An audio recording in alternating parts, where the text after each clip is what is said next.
Hello, everybody, and welcome to Unanswered Questions. Sometimes during our student live broadcast, we get so many questions from students, we don't get enough time to answer them all, so we're going to answer some top voted ones here today. Sometimes, always. It's just unbelievable. We actually had an email come in from a teacher last night on a presentation we did this week saying that they truly did appreciate the Q&A component because they were absolutely surprised at the number of questions that came in from students. Surprise. And that's the beauty of our platform. I mean, pre-COVID, when we were in schools presenting, we had nowhere near the number of questions that we get now in our virtual programs. Why? Because of the way that you've designed the system, that they can ask these questions in a moderated, private, and an anonymous way, right? So they're not afraid of pure embarrassment when asking questions. So let's get to them. Let's get into some top upvoted questions we didn't get time to answer. All right. First question. How many people reach out to you per day or week? Good question. I think that it differs, right? There's some weeks where we're just inundated with questions, and then there's other weeks where maybe we get one or two, right? So it's cyclical in nature. It really is.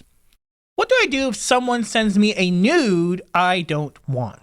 Well, it depends upon where you're located in the world, but here in Canada, if somebody sends you an unsolicited intimate image, a nude, a naked picture, or what the kids are now calling a nutter. That's what the boys are calling dick pics now, nutters. It's illegal in Canada to do so, and you can be held accountable. Now, depending upon where you're located elsewhere in the world, it depends upon the laws. But, reporting it to a person in authority, teacher, school resource officer, parent would be the way to go. How do people get cookies off of your computer? Eat them. Well... Oh, not those type of cookies. If you bake the fresh batch of cookies and you put it on your computer. That's and exactly then what your mom did me the other day. She put fresh cookies on my computer, so I ate them. Right. That's why I said it. So I think in this question, they're talking about the digital tracking cookie. Yeah, so digital tracking cookies are usually kept saved in your web browser. Right. You can turn off your browsers from accepting cookies. Problem is some websites don't function properly without cookies. So it's kind of an assessment you have to make yourself, but it is your settings. If you turn on incognito or private browsing mode, that also does not accept cookie tracking. How about Privacy Badger? Does that kind of do the same thing, or...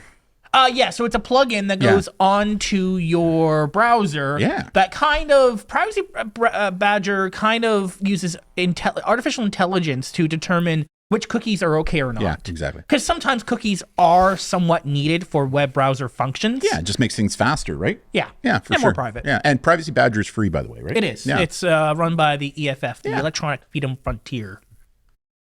What common social media applications use cookies? Well, they all do, as far as I can recall. They all have some sort of cookie placement because often what cookies do is not only do they track you, but they also keep memory. So let's say you're a Google form. You're doing a Google form or something, but you need to go away for something. You pop back, all your answers are still in the form. So that's one of the functions cookies offer. Right.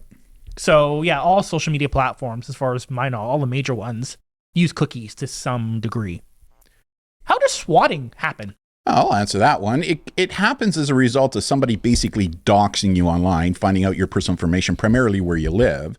And then what they'll do is they'll send a message. They'll contact local law enforcement in the jurisdiction in which their target lives and say, hey, listen, I was just walking by this house and I'm pretty sure I saw somebody in there wearing a mask who had what looked like a shotgun holding the family hostage. So as a result of that, the usual standard procedure for law enforcement is to send the SWAT team, or what in Canada we call the emergency response teams, to those locations. So that's what swatting is, and that's how it happens. And we've seen this quite a bit in toxic online gaming forums, right, where somebody becomes very toxic, and as a result of that, they will dox and then SWAT one of the people who, whatever reason, they get into conflict with in an online gaming. So they'll dox them and then SWAT them. Mm-hmm. Yeah. If your parents use a tracker on your phone and their phone gets hacked, what do you do if the hacker now knows where you are? Well, I mean, someone knowing where you are isn't in itself inherently a dangerous thing, unless they are actively making threats against you. Right. But if there is a problem, you can just turn off the app. Usually the parents or caregiver will have the ability to, with a master password, to go on your phone and turn off the application in question. Or and even therefore nuke it, right? Yeah, It or even get- remotely delete it. Those would be the steps to take. How do hackers get so creative when hacking into accounts? Well, that's your bailiwick. Well, you kind of did your master's degree on this, right? Yeah, I mean, hackers, the strategies hackers use are the same strategies that marketers use to sell you things. So it's all about human psychology, manipulation, and convincing people of something that is true or false. So It's a confidence ploy, right? sometimes. Basically. Yeah, basically. Lots of social ploys. Any marketing strategy hackers use. That's how they get so creative.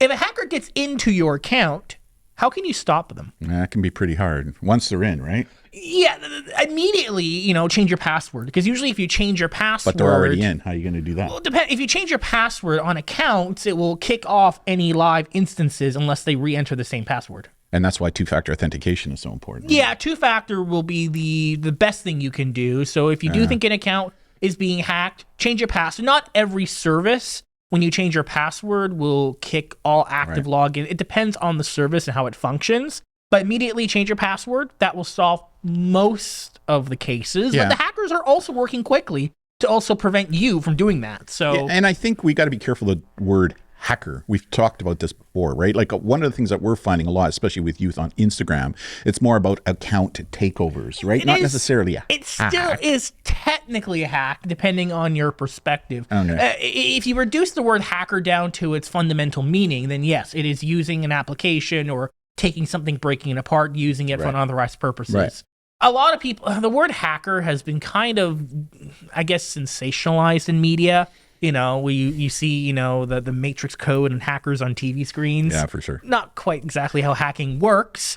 But I do think one of the best ways to prevent that from happening is two-factor authentication, what some people are calling multi-factor authentication. And I think what's really important for teens and even adults to know is that if your social media platform doesn't offer two-factor authentication, which most do, then getting a password locker like LastPass also allows you to use TFA, right? Yes. Yeah. Do gaming companies purposefully leak your information? Well, it depends on the company. Wow. I do know some free-to-play gaming companies are definitely more predominant in this because they have to make money somehow. Top AAA developers, will you pay them $70, $90? Unlikely. I haven't really looked a whole lot into high production value games and what data they do collect or sell, but definitely it's the free-to-play ones that are more predominant. I think anytime anything is free, we always say this, is that they got to make their money somehow. So how are they doing that? By collecting your information and selling it to third parties, right? So is it safe to fill out forms for online jobs? Ooh, good question. That's a good question, actually.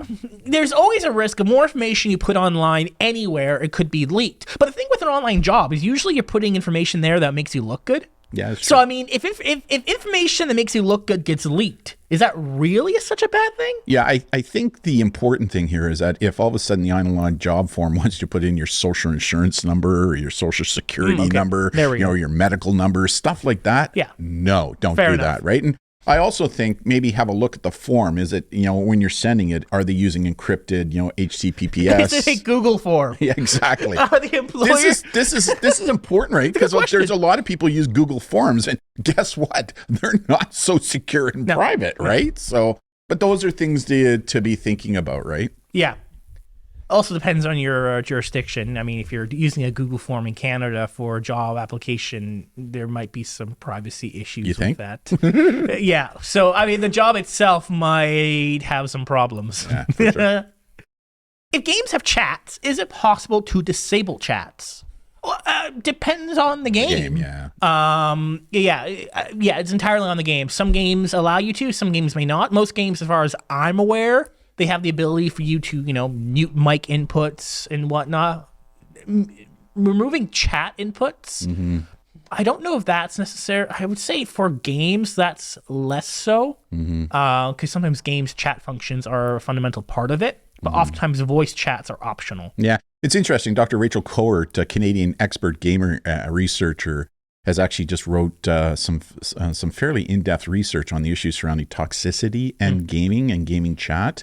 And I think it was about 10% of complaints that are coming in are over issues surrounding toxicity on chat. So How does a VPN actually secure your things? I'll take that one. Two ways. Number one, it encrypts your communication, right? So whenever you're using, say, open Wi-Fi, if you're not using a VPN, it could be intercepted and read. So what a VPN does when you turn it on, it encrypts it. So even if it's intercepted, it's scrambled. And then the second thing it does is that you can spoof your location. So, although we're in Victoria, I can make it look like I'm in Seattle, Toronto, Honolulu.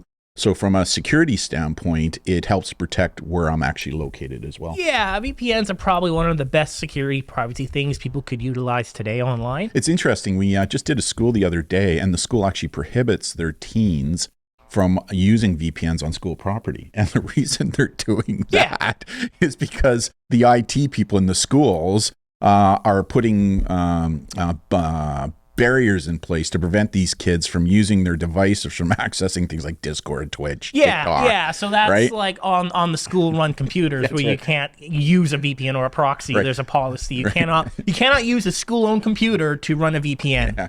Because they don't want you to bypass their filters. Right? Yeah. So, because honestly, that's why a lot of kids will use a VPN, is to bypass the filters that mom or dad or a school puts in place, right? That's the reason why. However, from a safety and security standpoint, we strongly recommend them. How does incognito actually work? Well, I mean, it depends on what you think incognito does. Exactly.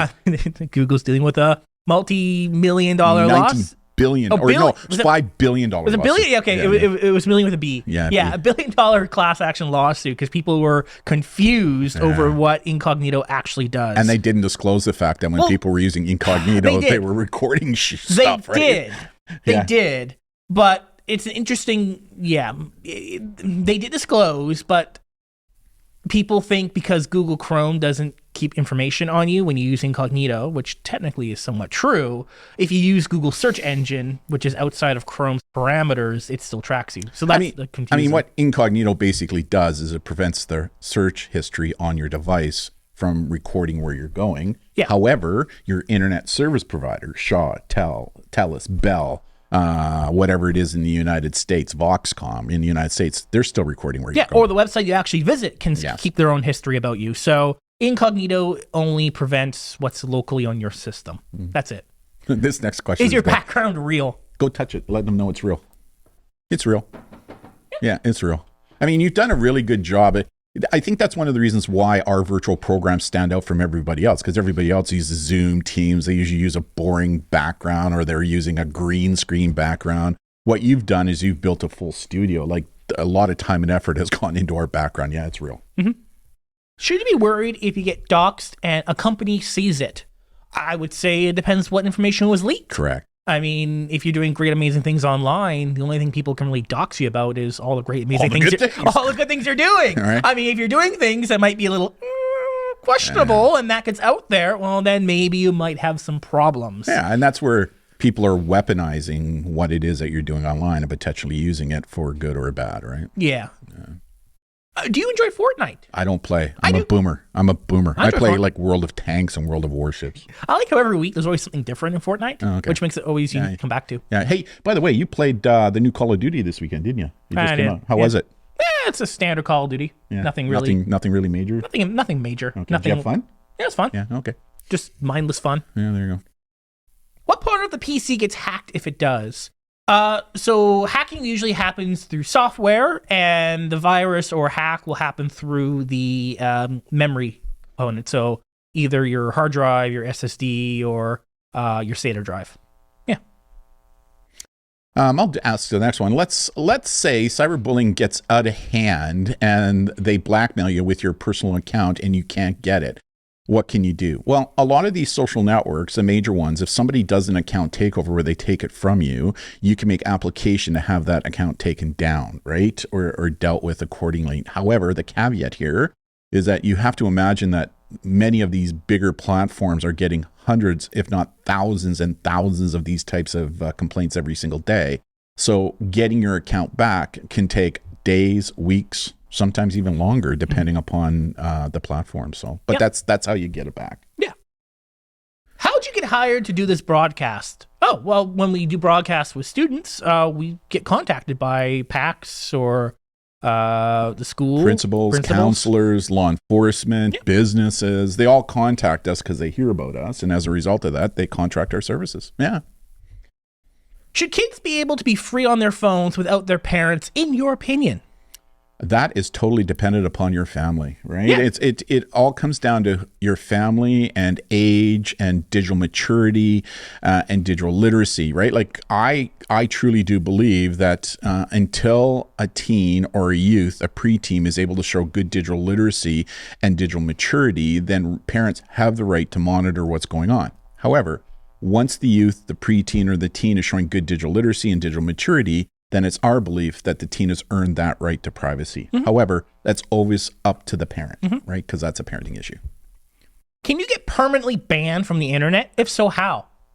Not from the internet. Well, I mean, there can be court orders to prevent people from accessing certain things and going places. Yeah, we see that. We see that when it comes to... But normally that's not a complete ban because courts have realized that in part of living and getting jobs using the internet. So there can be limitations on internet usage.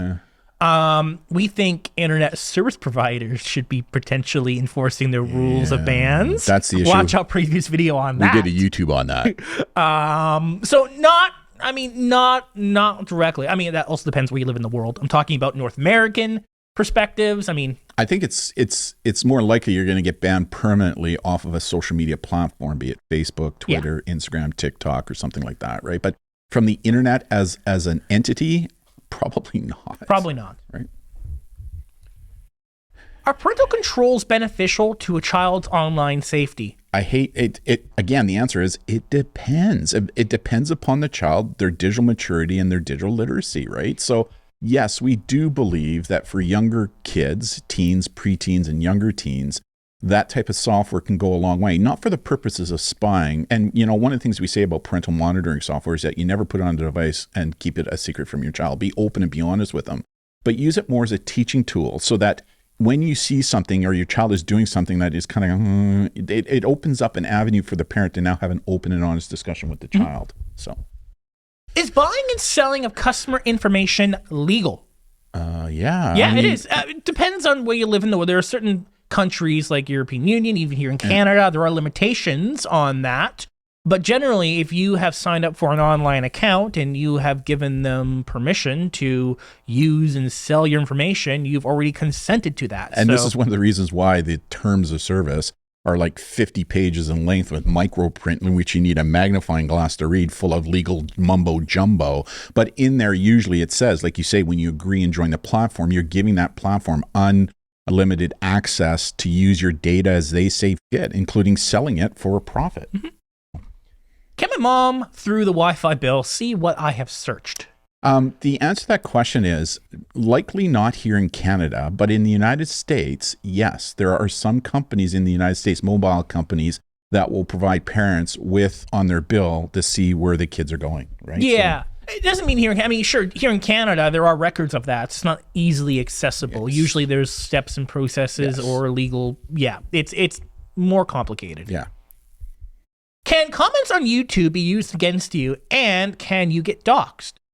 Can it get you doxxed? Legally, yes. Anything you say online, and it can be used in a court of law, be it criminal or civil.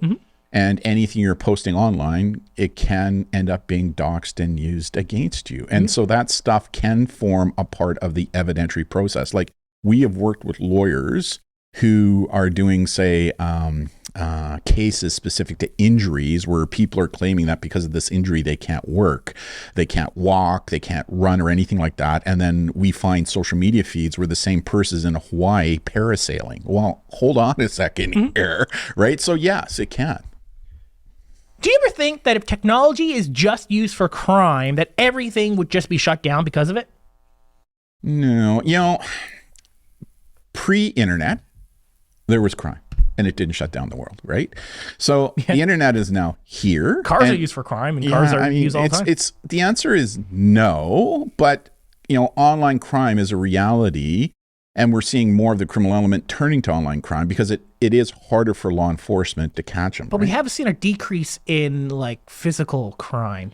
Yeah, which is interesting. Yeah, violent crime has gone down dramatically, but property crime online, like fraudulent crime, has gone up. But the problem with that is that a lot of police departments, depending upon the amount the online fraud is, won't even deal with those types of cases, right? So that's true. But I guess if you're looking at like,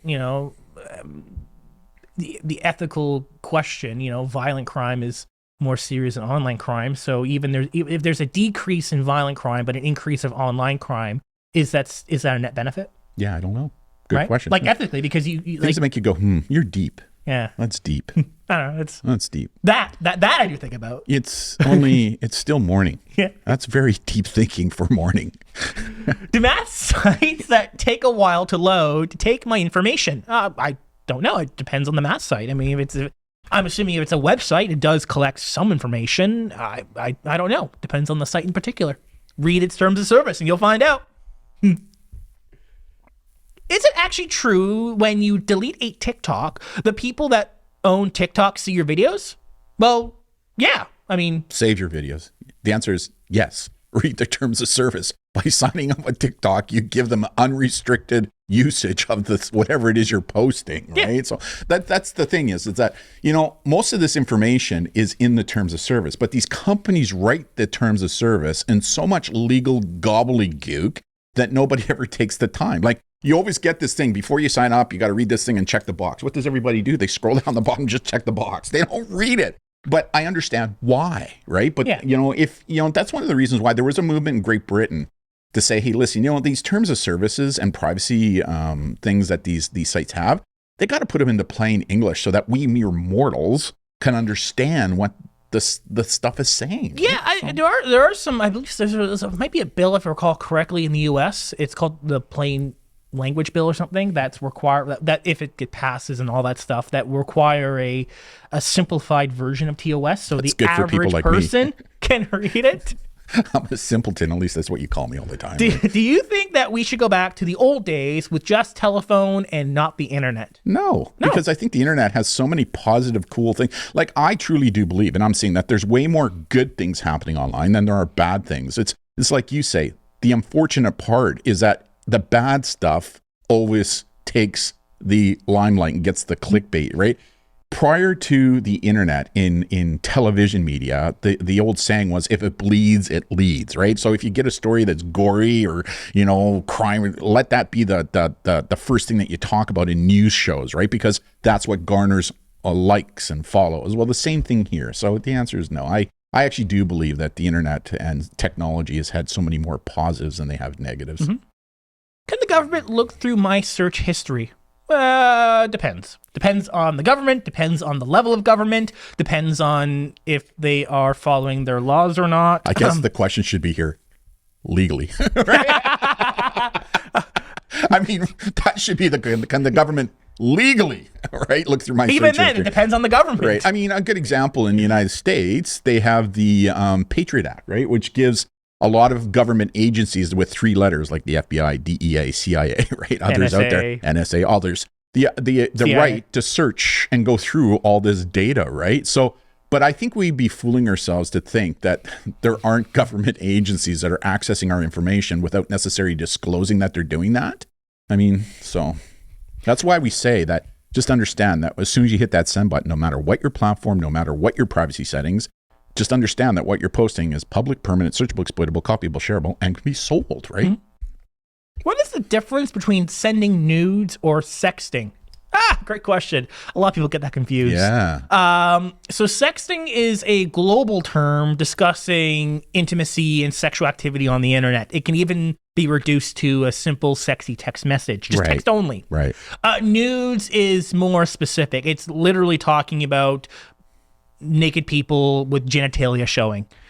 Just on that note, I wrote a note to a major company here in Canada, a multimedia company, who wrote an article recently that went public saying that 52% of teens in Canada are now sexting, right? And I went, come on, people. Like, when you use the word sexting, and because it was primarily designed for the articles for parents to read, right? Like, it creates this moral panic because now parents are thinking like these kids are sending nudes all over the place. So the most current research that we have, the good academic peer-reviewed research, both here in Canada in the United States is only showing that about 14 to 20%. But even that research is using semi-nudes as a definition, I know. which is like underwear pictures or bathing suit pictures of nude only. It's actually rare to find actual research discussing only naked, naked pictures. So I just think that close to like 7%. When we sexting is out of control and all that, come on, no, it's not. Are some teens doing it? Sure, they are, but usually within the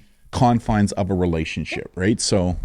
Anyways, that company wrote back and said, okay, yeah, you're right. Because the questionnaire that they were using, because when they use sexting, they put in brackets nudes and intimate images, right? And I said, well, hold on a second here. I know the research you're quoting, which was Canadian based, and their research was not just pictures like nudes and semi-nudes, but it also include text messaging. Just text only, no pictures. Yeah. So they actually sent me back a message saying, oh, you're right, Darren. We apologize. We're going to make the change in that article. Well, good on them, right? Yep.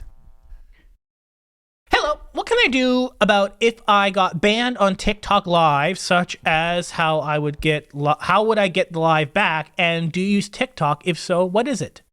Yeah, so you are bound by TikTok's algorithm if they choose to ban you or not. I mean, even if you think you didn't do anything wrong, you're using TikTok's platform, and they have overall say on what you can and cannot do. So you just have to follow the rules, and if you're timed out, you're timed out. If they have a procedure for you to sort of what's the word I'm looking for? To not fight back, but to question the You're having a brain fart I know. I had that deep thought earlier, and now it's like gone. You're in brain fart mode right now, right? So you're bound by TikTok's policies, and you have to follow whatever they say. That's with any social platform because it's a private platform owned by sometimes a single person. You're funny. I'm gonna read the next one. Should we be allowed to use our phones at school to help us with work? Well, the answer to that question is that's up to the teacher, not up to us, right? Like that's totally up to the teacher. The challenge that teachers have, however, are when students are using their phones inappropriately in class and distracting learning of the class, right? So that is up to the teacher to make a decision. Now, do I believe that technology, be it phones or laptops, can aid when it comes to doing school projects and work in classroom? Sure they can, but ultimately that is a teacher's choice. And if you are given that ability to use it and then you use it inappropriately, there should be consequences to that, right? It's kind of a two-part question. So isn't IP grabbing illegal and doxing and DDoSing is illegal, right?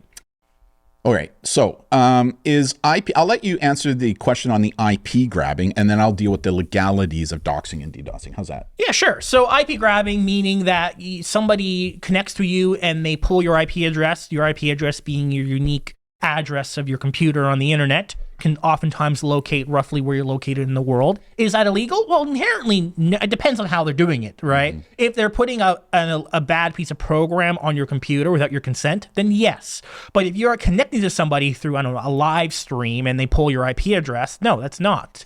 If every website you visit, they pull your IP address. In order for your computer to communicate with another computer, you have to communicate through your IP address. So I like to say IP addresses are like a car license plate, right? Everywhere you go, it's there. It's public. Not a lot of people pay attention to them, but they're there. Yeah. Specifically on the issues of the legalities surrounding doxing and DDoSing. DDoS stands for direct denial of service. On the doxing side of thing, if what they're posting publicly is already publicly available and they're not using it in a threatening way, then it's not illegal. In some countries, it may be a violation of privacy, but not here in Canada or the United States. On the issue of the direct denial of service, yes, the DDoSing is illegal in Canada. So a good example of that, we helped a number of families during COVID, especially on where their kids are gaming online, where they run into a toxic player who will DDoS and where they're sending just thousands and thousands of messages to the other player's home network, to their router, to shut the router down. So now that they don't have access to the internet for hours, which became problematic primarily for parents who were working from home. So that is illegal here in Canada and as well as in most countries as well. What is the difference between a scammer and a hacker? Ooh, well, a scammer more so. There's depends on how you define the words. Yeah, I think a scammer can be a hacker and a hacker can be a scammer, right? Like, Yeah, they do. Think about it. I mean, a scammer. Again, what does a hack mean? A lot of people think a hack has to mean breaking computer code, but a hack can also be convincing you of your password. Right. So there really isn't a whole lot of difference. A scammer more so. I guess their specialty is more in manipulation. Is that what I would say? Yeah. Their ploy is more so using fake messages, fake websites in order to steal information and then use that to exploit you somehow. Right. A hacker, I guess, more traditionally is seen as somebody who is putting viruses in your computer. Right. Yeah. Right. Is it illegal to dox people? I think I already answered that question, but you know, if the information they're doxing is already publicly available, then no. But if they're posting it and using it in a threatening way, then yes, it is. Does the Google two-step verification thing actually work? Oh, totally. It totally works. It's probably one of the best two-factor authentication, one of the best security things you can deploy today to ensure that you are less likely to be hacked from your account. And it's also known as multi-factor authentication too, right? Like you got two-factor authentication. There could also be multi-factor authentication. They're basically one and the same. Basically, yeah. Well, multi-factor can also include things like three-factor, you know. Yeah, like a facial scan or fingerprint. You know, you're in movies, right? When you're accessing the secret vault, you got your fingerprint, your eye print, and your voice print. Yeah, that would be like multi-factor. But that's cool. Most people only use two-factor, which is your phone and your password. Yeah. What if someone hacks your account and says bad things under your name or account? What should you do? My recommendation is immediately report it to the social media platform in which the account has been hacked and people are saying bad things, and report it as an account takeover, and then also immediately change your password. And the other thing I would say is that once you get your account back, I would immediately put a posting, say, hey, just to let everybody know, now I'm having a brain fart. My platform was hacked, and what was said wasn't me, it was somebody else, and I've reported it to the police, right? Yeah. So, can others besides law enforcement find my private photos? Well, if there's a hacker or scammer targeting you, I mean, that's a possibility. Only if those private photos have been made public, right? Well, I mean, if a hacker or scammer is they get your password to your backup online, and they access it. But in addition, depending on the service you're using to back up your photos, I mean, if your photos are being sent through iCloud, well, then Apple scans them. If it's sent through Google, if Google scans them. So does it mean a person is literally looking through every photo? Yeah. No, but, you know, there is a possibility of that company can have access. For sure. Is it illegal to say bad stuff on the internet? Depends what you're saying. Yeah. I mean, most countries, Canada and the United States, we have the freedom of speech, basically, so you can say whatever you want. Expression here in Canada. Yeah. So, but it doesn't mean that you can't be held accountable for what it is you said. If you're harassing people, making threats, that kind of stuff, there's, But there's a difference between, like, we get a lot of people calling, oh, I'm being bullied. Well, no, it's not bullying. It's rude, mean, or disturbing behavior. Like, there's a difference between the two. So, again, it's like what you said. It all comes down to what was the bad stuff. That would kind of be the important linchpin. If the bad stuff happens to be illegal, well, then, it's illegal. Yeah. Can my school access my phone without consent? No. Depends on, No, if it's their own personal phone. Well, hold on. Parental prerogative. Yeah. And so if the school believes that the student who has the phone or the device is using the device that puts the school in jeopardy from a safety standpoint, then yes, the school has the right to access that device without your consent. Now, but they can't force you to provide a password. That was my next comment. Although they have the right to access, if the device is locked down with a password, they don't have the right to demand that you open it, right, with your password. Yeah. They don't do that. Now, we're talking here in Canada. Yeah. In the U.S., that would depend on your state. Correct. If your state has parental parentis sort of legal laws. Yeah. It gets very interesting when you delve into that. Isn't it illegal for businesses to do private tracking of private conversations? Well, I mean, that depends. So if a company has an app and allows you to talk to your friends, well, they have to send that message. They have to process what you're saying to your friend. I mean, if you're having a private conversation and you're in your house and the company puts a microphone through the window. I mean, sure, there's some problems there, Right. but companies do have to have some data tracking in their. Some companies by law have to actually have records. If there's a problem with their app, they have to go through the data and find the problem to function their service. So, basically they have to record you because they have to service the message. Some great questions. I'll ask the next one. Can your parents see what you search on incognito? Interesting that somebody's asking that question. The answer is no, unless there is parental monitoring software that may have a keystroke logger built into it. Yeah. But as incognito only functions on the browser level. Right, Anything outside the browser could still potentially access. But just ultimately remember that even though you're using incognito or private viewing mode, your internet service provider, Shaw, Bell, TELUS, whoever it is, Viacom, the United States, whoever, is still recording all that stuff. So, do you know if something is being done about companies such as Activision and EA who advertise and aim their loot box gambling systems towards younger teens and kids, such as Madden and Call of Duty and whatnot?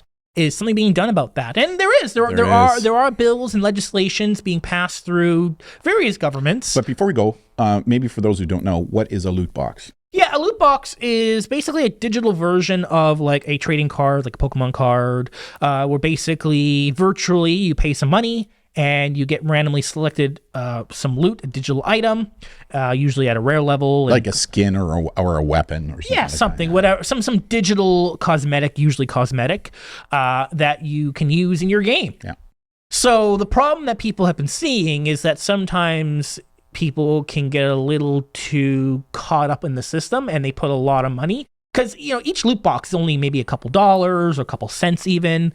And you don't realize how much you're spending over time. And it turns out you're spending, hundreds and hundreds of dollars. Yeah, there's been some really good research coming out of Europe, all right? The European Union, who are just, like, the research they do in this field is phenomenal, that are finding that some of these loot boxes and some of these games can get highly addictive, much like online gambling. Yeah. And it's research that has just come out in the past year and a half to 2 years. So there's still more that needs to be done. But there's definitely a movement afoot that because of that, countries are looking at putting regulations in place to kind of minimize this, especially when it comes to youth. Yeah, right? I agree that definitely legislation on loot boxes, there should be something.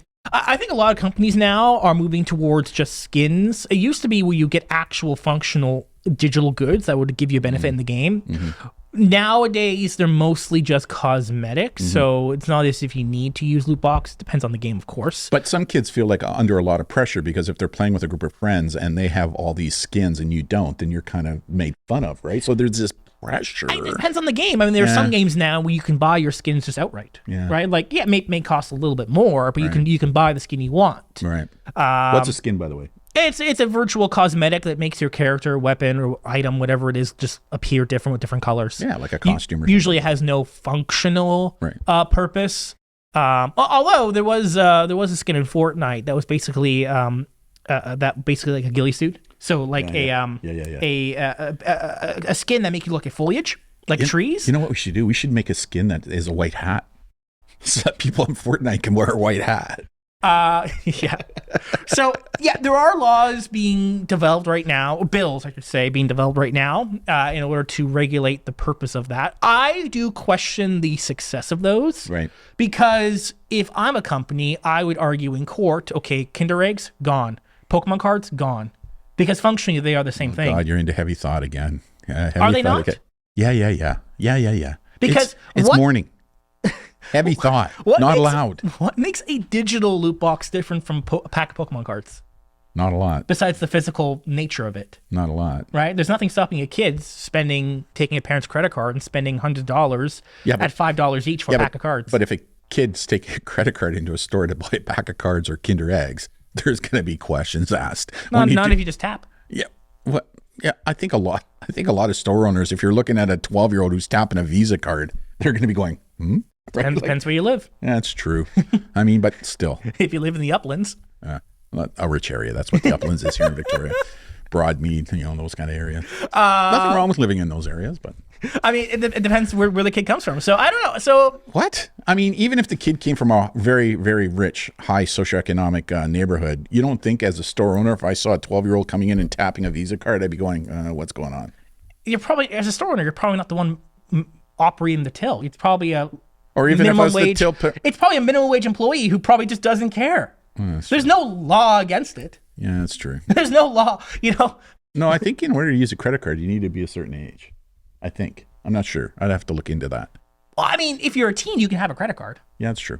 right? Yeah, So there's no law of checking to make sure it's yours or not. that's true. And I guess you could still use a credit card as a teen online, right? So, Yeah, or you just use a prepaid card. yeah, true. I mean, there's ways around that. I mean, when I was working in, Oh, here we go. it's funny, when I was working my undergraduate degree at a computer store, there was a parent who came in totally just angry because one of the cashiers sold the remember kid the a smartphone. Yeah. And they're like, my kid is at like 13 years old. Like, how were we able to sell this phone to my kid? It's wasn't me who sold it. It was another employee. But it was like there's no law. The kid had money. There's no legal age for owning a phone. So the transaction happened. Right. And the parent was like, there's no law against that? No, the only law in Canada Not is like specific. we're selling alcohol. Yeah, it's the only law specific to age is when it comes to signing up for a data plan on a contract. Yeah. Right. You have to be at least 18 in our country to do that. Or buying alcohol. Right. Or what the kids will do is they'll buy phones that are prepaid phones, so you don't have to sign a That contract. is exactly what happened at my retail store that I worked at. It's like, there's nothing illegal about it. Yeah. Talk to your local government representative to change the law. Exactly. Anyways, yeah. A lot of good questions. I mean, it never ceases to amaze me, the types of questions that we get from your elementary school students, the middle school students, and the high school students.